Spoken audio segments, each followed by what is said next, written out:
Do you believe, as Senator Lindsey Graham and others have argued, that the military is fully behind the administration on its position of the Iraq War, or is it more of a divided military as far as whether we should? I think they're fully behind the commitment to win. Right. They believe, there are many military people who believe that huge mistakes were made in the course, particularly right after the toppling of Saddam Hussein, when there were some very, I think, strategic errors that were made. One, by dismissing everyone in the Ba'ath Party from having anything to do with the rebuilding of the government, you took all of the people who knew how to make things run, whether it was the electric grids or the oil fields, and they were dismissed. Secondly, by not allowing anybody who had had any military experience to be a part of the security forces, once again, you created a vacuum. You pushed some of those military people, the only really trained fighters, you pushed them to the insurgency, and the people who had no training to fight, you recruited them to be the police and the military, and it took a long learning curve to get them to the place where they could start taking over those functions. Every estimate we had from the Department of Defense said we needed 300,000, maybe 400,000 troops in order to successfully secure Iraq early on. The Defense Department, led by Donald Rumsfeld, said, no, you know, that's too much. I think it will prove in history to be one of those errors. Then it took longer.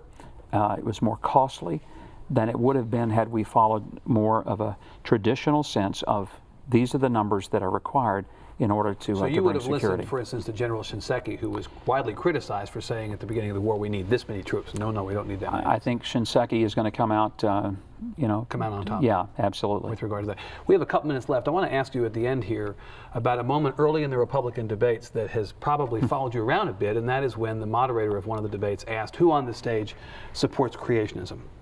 And I believe 3 of you raised your hands. You were one. Do you believe that the majority of this country is with you on that position? And if not, will the country be comfortable with a president who says, as clearly as you did, I believe in creationism? Oh, I think this country believes that there's a God and that the God created the heavens and the earth. I don't doubt that. Now, there's a lot of variation on how he did it and how long it took, and you know, I'm going to leave that to the theologians and the scientists, and frankly, it's not as critical for me, the issue, but if somebody wants to put me on the spot and says, okay, do you believe God did this, or is it a great big accident? Put me down for God, okay? Because if I'm wrong, I lose nothing. You know? But if those other guys are wrong, wow, big deal. Does it worry you that many of the major candidates, McCain, Romney, Giuliani, they are certain that, no, we believe in evolution? Well, it was interesting in the New Hampshire debate when I was asked the question again, and I started to think, my heavens, that's all we're going to talk about here is evolution. And I wasn't sure what in the world that has to do with being president.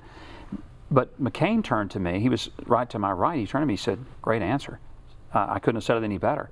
So I don't think that there was that much of a disagreement. I think that many of them were awkward, they were caught off guard. But I think if you ask, you know, most people, and here's what I said, Evan, I said, you know, if you want someone to be your president who doesn't believe in God, who doesn't believe that ultimately we're responsible to him and will return to him and be accountable to him, then pick somebody else. That's fine.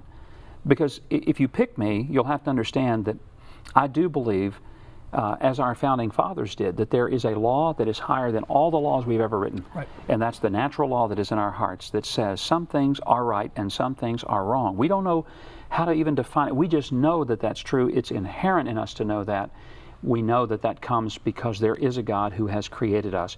Look, I believe that. If anybody says, well, that guy's a nut, okay, fine. You know what? Pick somebody else. But if they want someone who, without apology, believes that, yes, God created the heavens and the earth and created us, then I'm still on the list. Okay. Well, Governor, we have plenty more we could talk about, but we're out of time. Thank you very much. My pleasure. Good luck on the campaign trail. Thank you. And perhaps we'll see you again. Governor Huckabee, thank you. Okay. Thank you. Well done. Thank you.